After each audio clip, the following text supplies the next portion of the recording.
Monsieur le président, monsieur le ministre, mes chers collègues, en février 2024, le gouvernement a annulé 154 millions d'euros de crédits des budgets de la police et de la gendarmerie nationale. Résultat, en septembre 2024, la gendarmerie nationale a cessé de payer les 2 tiers de ses loyers.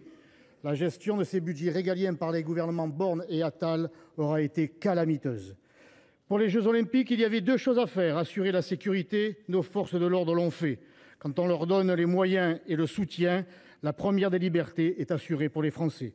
Et puis, fournir un budget conséquent. Le gouvernement, lui, a échoué. Tout cela dans un contexte d'insécurité en hausse et de mal-être des agents important, notamment en raison de la disparition de la spécialisation des métiers souhaitée par le ministre Darmanin. La situation est tellement dégradée que le gouvernement Barnier souhaite geler la hausse des effectifs des forces de sécurité intérieure prévue dans la Lopmi, ce qui ne permettra pas d'ouvrir les 159 brigades de gendarmerie annoncées et empêchera toute hausse d'effectifs pour la police aux frontières, poste pourtant nécessaire à une politique migratoire ferme.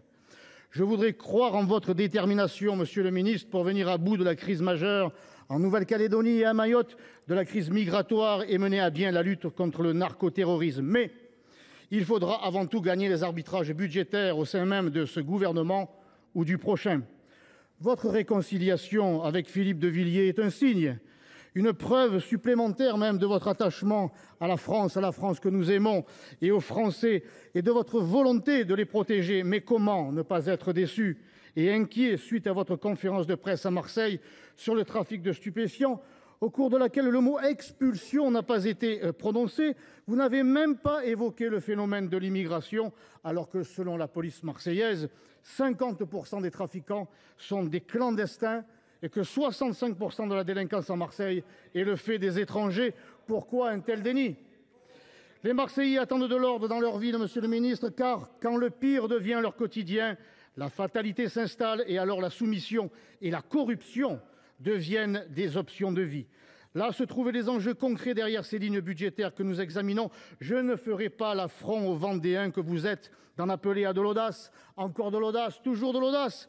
Mais je demande au ministre de l'Intérieur de droite assumée de ne jamais abdiquer l'honneur d'être une cible pour la gauche et la racaille d'extrême gauche qui aime avoir un problème systémique dans la police et ne cesse de traîner dans la boue les forces de l'ordre qui sont en réalité des victimes du racisme anti-flic qui, lui, est bien réel.